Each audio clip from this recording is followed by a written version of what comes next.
நண்பர்களே வணக்கம். என்ன எல்லோரும் நல்லா இருக்கீங்களா? இது நமக்கு ரெண்டாவது வீடியோனா ஃபஸ்ட்டு வீடியோ இந்த டிராஃபிக்கில் எப்படி போகிறது அப்படின்னு பற்றி சொல்லியிருந்தேன். ஒரே ஒரு கமாண்டு தான் வந்துச்சு, வேறு எதுவும் கமாண்டு வரல. இப்போ அடுத்த இந்த வீடியோ என்ன வீடியோன்னு கேட்டிங்கன்னா, அதாவது நீங்கள் புதுசாக கார் வாங்கியிருக்கீங்களா, நீங்கள் என்ன பண்ணணும் அதை பற்றி தான் நான் சொல்ல போகிறேன்.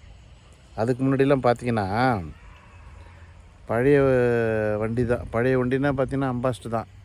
அம்பாஸ்டர்னா எடுத்த உடனே என்ன பண்ணுவோன்னா, கீயை போட்டு திறந்துடுவோம். திறந்துட்டு டோர் திறந்துட்டு கிளாஸ் இறக்கி விடுவோம். ஹேண்டில் தான். இப்போ கிளாஸ் இறக்கி விட்டு அப்புறமா அடுத்த கிளாஸ் உட்காந்து அந்த பக்கம் கிளாஸ் இறக்கிட்டு அதுக்கப்புறம் தான் உட்காருவோம். உடனே உட்காந்து பெனட் இழுத்து விட்டு முதல்ல ஆயில் பார்ப்போம். கூலண்ட் ஆயிலு, வாட்டர் லெவல் எல்லாம் கரெக்டாக இருக்குதான்னு பார்த்துட்டு அதுக்கப்புறம் தான் கீயை போட்டு அந்த எக்னேசர் போடுவோம். எக்னேசர் போட்டுன்னா குயின்னு சவுண்டு வரும். அதாவது ஹீட்ரு ஃப்ளக் வேலை செய்யும். ஹீட்ரு ஃப்ளக் வேலை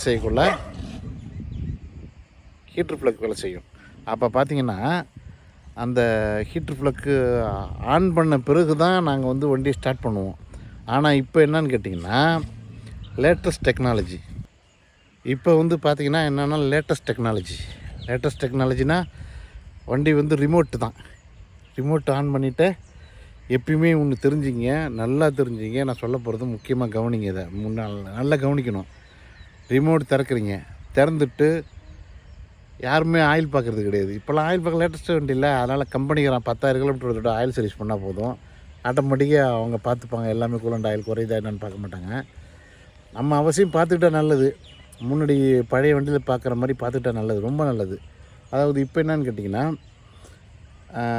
நீங்கள் ஷெட்டில் விட்டுருந்தாலோ இல்லை அவுட்டர் வெளியில் விட்டுருந்தாலோ வண்டியை கீயை ஆன் பண்ணிவிட்டு, ரிமோட்டு கீயை ஆன் பண்ணிவிட்டு முதல்ல எக்னேஸை போடணும். அதுக்குள்ளே உள்ளே உட்காரக்கூடாது. டோர் திறந்துட்டு எக்னேஸை போட்டு 2 கிளாஸை இறக்கணும். கிளாஸ் இறக்கிட்டு அதன் பிறகு என்ன பண்ணுறீங்கன்னா, கிளாஸ் இறக்கின பிறகு வண்டியில் உட்காரணும். உட்காந்துட்டு அந்த உள்ளே இருக்கிற காற்று இருக்குது பார்த்திங்களா, அந்த காற்று வெளியில் வரணும். வெளியில் வந்த பிறகு தான் நீங்கள் வண்டியில் எக்னேசரே போடணும். எக்னேசர் போட்டு அப்புறம் ஸ்டார்ட் பண்ணணும் வண்டியை. இதுலேயும் பார்த்திங்கன்னா ஒரு சில லேட்டஸ்ட் டெக்னாலஜியில் சென்சார் டைப்னா நீங்கள் கீ ஆன் பண்ண உடனே ஸ்டார்ட் பண்ணலாம். அதில் போய் ஹீட்ரு ப்ளக்கு வேலை செய்யணும் அப்படிலாம் கிடையாது இப்போ லேட்டஸ்ட் டெக்னாலஜியில். இப்போ இது மாதிரி வந்துருச்சு. வண்டி ஸ்டார்ட் பண்ணிவிட்டு அதுக்கப்புறம் நீங்கள் மெயின் ரோட்டுக்கு வரணும். இதுக்குள்ளே என்ன முக்கியமாக கவனிக்க வேண்டியது என்னன்னு கேட்டிங்கன்னா, அவசியம் கிளட்சை ஃபஸ்ட்டே ப்ரெஸ் பண்ணி பார்த்துக்கணும். பிரேக்கும் ப்ரெஸ் பண்ணி பார்த்துக்கணும், ஆக்சிலேட்டரையும் ப்ரெஸ் பண்ணி பார்க்கணும். அதாவது என்னென்னு கேட்டிங்கன்னா, வண்டியை ஸ்டார்ட் பண்ணிட்டீங்களா, வண்டியை ஸ்டார்ட் பண்ண அடுத்த செகண்டே 3 செகண்டு வண்டியை ஓட விடணும், ஐடியில் விடணும். முக்கியம் தான். அது நண்பர்களே நல்லா கவனிச்சிங்க. 3 செகண்டு உங்கள் வண்டி ஐடியில் இருக்கணும். அப்போ தான் ஆயில் சர்க்குலேஷன் நடைபெறும் இன்ஜினுக்குள்ளே. அதுதான் லாங் லைஃப் வரும் வண்டியை ஸ்டார்ட் பண்ணி இன்ஜின் லைஃப் நல்லா இருக்கணும்னா வண்டியை ஸ்டார்ட் பண்ணி ஆட விடணும். ஆட விட்டிங்கன்னா தான், ஆட விடுறதுன்னா அது இப்படி ஆடுறது கிடையாது. ஆட விடுறது வண்டியை ஸ்டார்ட் பண்ண உடனே ஐடியில் ஓடும். ஐடியில் குறைஞ்சது 5 செகண்ட் இருந்தால் இன்னும் சூப்பராக இருக்கும். 2 செகண்டு 3 செகண்டு தான். இப்போ யார் வண்டியை இப்போ கிக் ஆன் பண்ணுறாங்க, ஓப்பன் பண்ணுறாங்க, ரோடு சத்துறாங்க, இங்கே கிளாஸ்லாம் இறக்க வரையில உடனே ஸ்டார்ட் பண்ணி சொல்லுன்னு போகிறது. அப்போல்லாம் பண்ணக்கூடாது. வண்டியை லாக் ஓப்பன் பண்ணுறோம், கிளாஸை ஒரு பக்கம் உங்கள் பக்கம் அவசியம் இறக்கிட்டு தான் நீங்கள் வண்டி உள்ளாரே உட்காரணும். உட்காந்து அடுத்த செகண்டு 2வது கிளாஸ் இறக்கணும், லெஃப்ட் சைடு கிளாஸ் ஃப்ரண்ட்டில். அதுக்கப்புறம் பேக் சைடு கிளாஸ் இறக்கணும், உங்களுக்கு நல்லது. இறக்கிட்டு அதுக்கப்புறம் எக்னேசர் போட்டு 3 நிமிஷம் ஆகி ஸ்டார்ட் பண்ணி அதுக்கப்புறம் 3 செகண்ட் ஆகி 3 செகண்டு அவசியம் செய்யணும். இதை அவசியம் செஞ்சிங்கன்னா தான் உங்களுக்கு இன்ஜின் லைஃப் வரும். நல்லா ஞாபகம் வச்சுங்க. இன்ஜின் லைஃப் தான் வெரி வெரி இம்பார்ட்டன்ட்.